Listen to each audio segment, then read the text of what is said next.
Bonjour et bienvenue pour ce nouveau page à page consacré à l'anthologie. Nous sommes les 4 Fantastiques. En effet, à l'occasion de la sortie du film sur vos écrans, les 4 Fantastiques, Panini Comics a sorti de nombreux ouvrages et nous parcourons ensemble aujourd'hui cette anthologie disponible dans tous les points de vente, toutes les librairies et sur commande bien sûr chez votre libraire.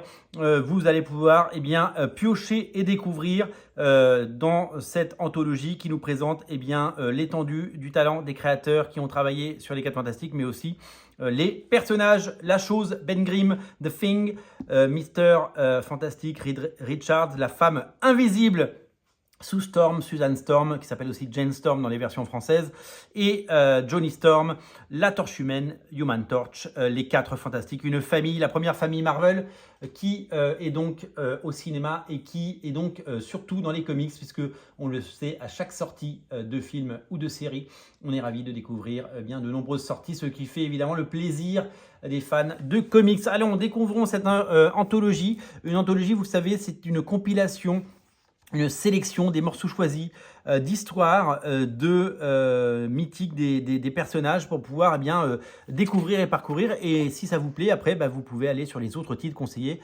à longueur d'année sur Radio Comics. La couverture du premier numéro sorti en 1961. Un premier numéro signé par Stan Lee et Jack Kirby. Voilà le premier numéro. Je ne sais pas si vous l'aviez déjà vu.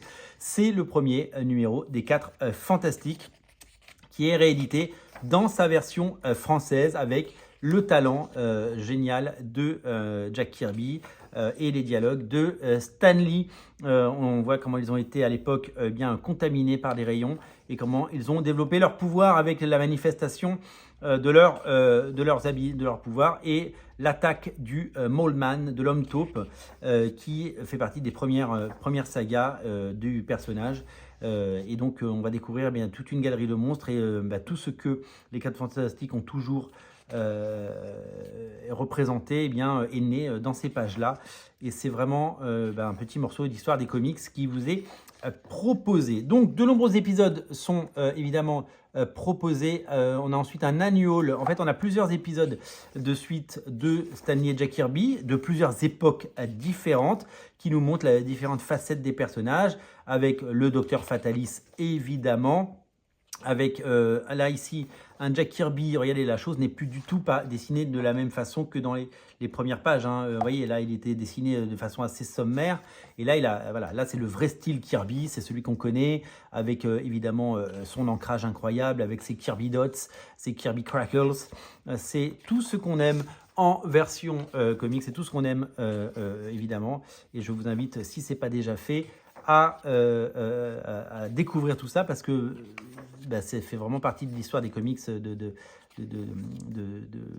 plonger dans Jack Kirby et dans ses univers fous et dans toutes ses créations, toutes ses inventions, toutes ses créatures. C'est particulièrement chouette. Donc dans cette anthologie, beaucoup de grands noms évidemment qui ont au fil des ans travaillé sur les 4 Fantastiques. Évidemment donc Jack Kirby, mais on va découvrir par la suite quelqu'un qui a énormément apporté, qui s'appelle John Byrne. Là, c'est John Buscema, la légende John Buscema, qui lui aussi nous régale, puisque c'est un très grand dessinateur au style fabuleux. Il a fait du Conan, il a fait du Wolverine, il a tout fait, du Avengers. John Buscema, c'est vraiment une légende. Et sa version de Hulk, de la chose qui combat Hulk, c'est vraiment tout à fait mythique. Ça fait partie des très grands classiques. Ici, c'est Keith Pollard et Joe Sinnott qui sont aux manettes. Le style rappelle évidemment celui de Kirby. On était dans la tradition. Il faudra évidemment attendre, je vous l'ai dit tout à l'heure, l'arrivée de John Byrne. Ça c'est mythique, ce genre de plan où Reed Richards se transforme lui-même en parachute. Mais quelle inventivité, quel talent, quel génie. C'est vraiment fabuleux. Et donc on va arriver très doucement et très tranquillement vers l'ère moderne, parce qu'après les années 60 et 70, c'est le fabuleux John Byrne, comme je vous l'ai dit, qui est arrivé. Voilà, là, on est sur du John Byrne, voilà. Et donc là, c'est le John Byrne des X-Men, le John Byrne fabuleux qui nous en met plein les yeux. Il a vraiment dépoussiéré les 4 Fantastiques, il les a amenés vers de nouveaux horizons dans des dizaines et des dizaines d'épisodes qui sont à retrouver évidemment en omnibus, puisque c'est disponible en omnibus chez Panini Comics. Vous allez pouvoir bien découvrir tout cela et vous régaler. La fin de l'enfance avec une magnifique Sue Storm et avec des personnages charismatiques et magnifiques. Vraiment, vous allez en prendre plein les yeux et c'est de toute beauté. Voilà, il n'y a pas d'autre mot. Je suis séduit voilà, par cette très grande période. Regardez la chose version John Byrne.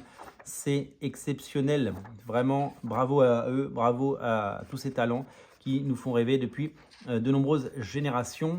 Voilà, donc vraiment, je trouve que la sélection réalisée par Panini dans cette anthologie eh bien, est plutôt pertinente. Regardez le Galactus par John Byrne, c'est magnifique. Beaucoup de versions très différentes avec des grands noms et des grandes époques, des épisodes clés et qui vous donneront envie de vous y plonger. Souvenez-vous, il y a eu Heroes Reborn avec Jim Lee, et après il y a eu Heroes Return, c'était Scott Lobdell et le fabuleux Alan Davis qui avait refait un numéro 1, donc ils avaient remis le Mole-Man, l'homme taupe, aux manettes. Et donc, on avait eu cet épisode absolument incroyable. Enfin, 3 épisodes. Là, il y en a un qui est reproduit ici avec vraiment le sommet en termes de talent, puisque avoir Alan Davis sur 3 épisodes à la suite des 4 Fantastiques, c'était tout simplement quelque chose d'exceptionnel. Regardez la beauté des traits, regardez la beauté de tout ça, c'est vraiment, vraiment génial. De l'action et des punchlines.